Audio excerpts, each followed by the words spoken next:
three options. Okay? For those of you who are, if the battle's going badly, you have three basic options. You can, first of all, retreat. You can, second of all, surrender. Or thirdly, you can keep fighting. Now, all three of those options, in war, there's a time for all three of those. And a good general will employ all of them at some point or another. There's always a time for retreat. There are times for surrender.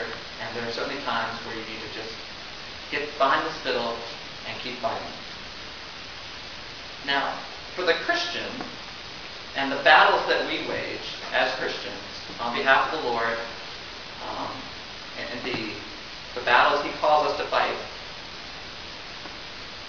victory is a must. Okay? Failure is not acceptable. And because victory is a must and failure is not acceptable, I have to take away one of those options from you today. You cannot surrender. Okay? So, in the battles that we fight on behalf of the Lord as Christians, whether the battles be with ourselves, with sin, with Satan himself, or some stronghold in the church or in your family or in the neighborhood, whatever it be, surrender is not an option. But retreat and keep fighting are options. Okay? Now, for the Christian, when losing, and some of us are losing today, I find myself oftentimes losing in a battle. You have to make a decision whether or not to retreat or to keep fighting. Now, I think you'd assume that I would get up here today and try to summon my best Winston Churchill and tell you to just keep fighting. Never ever give up. But that's not always the case, because there are some serious times when fighting is not a good option. Okay? There are some particular times when you should stop fighting, because by keep fighting, you're going to keep losing and it's going to get worse. Let me give you some situations in which you should stop fighting today, this battle that you're waging. One would be if you're fighting in your own strength. If you're fighting under your own power today, you should stop fighting. Okay, wow. Even if the battle is a good one, and it's the right one, and you should be fighting it. If you're fighting it on your own strength, you should stop, because you're going to get licked, and you're going to get beat.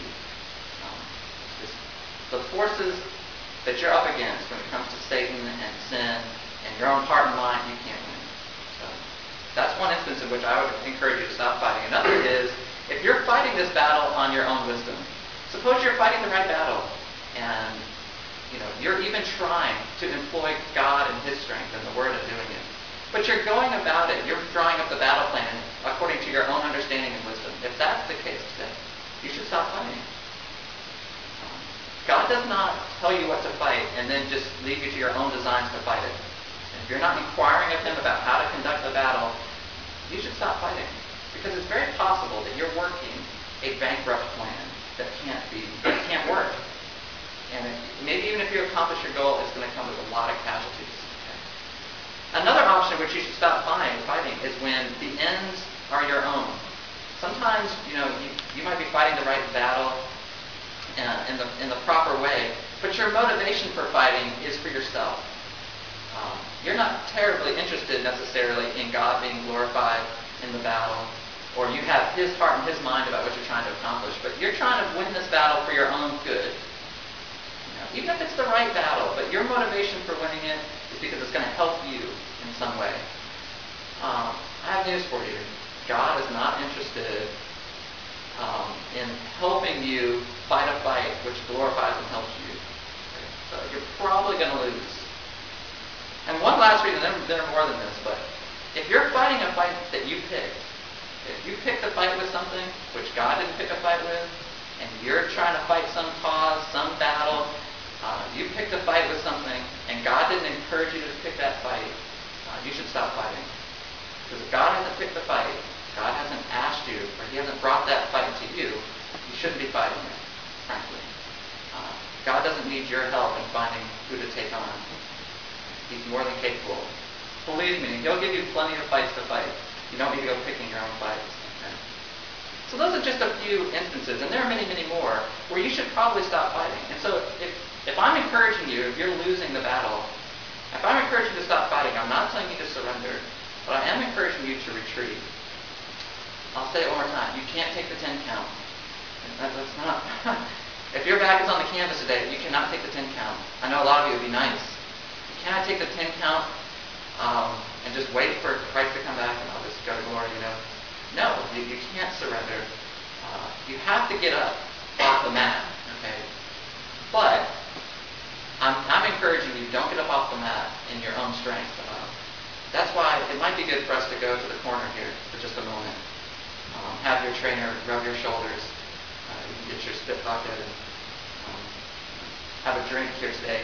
Hopefully, the Lord will encourage you in retreat on how to resume the battle in such a manner so that you can win. Okay? So let's do that training today. And we're going to use this instance with David and God and the Philistines because it's a perfect account that gives us some really wonderful insights in how to achieve victory. From this passage, you see that victory requires three different things. It requires intimacy, first of all. Second of all, it requires consistency. And finally, it does require agreement. But first of all, victory requires intimacy. Look at me at verses 17 to 19 and then 22 to 23. Now the Philistines, this is soon after David has become king of Israel and Saul has been removed, and the Philistines remain a real big problem for the nation of Israel. They're a mighty force, mightier than Israel at the time. But as Israel grows in strength, the Philistines are threatened. And so here in verse 17 you find, when the Philistines heard that they had anointed David king over Israel, all the Philistines went up to seek out David. And when David heard of it, he went down to the stronghold. Now the Philistines came and spread themselves out in the valley of Rephaim. When you hear that, spread themselves out, we're talking about a massive force. This is a large valley, and if you're going to spread out through the whole valley, this is a large number of people. So David, when he came to the stronghold, he saw them spread out before him. He inquired of the Lord, verse 19, shall I go up against the Philistines? Wilt thou give them into my hand? And then look down at verse 22. Now the Philistines came up once again and spread themselves out in the valley of Rephaim again. And when David inquired of the Lord, and we'll stop there for just a second. We already prayed this together today. For thine is the kingdom and the power and the glory forever.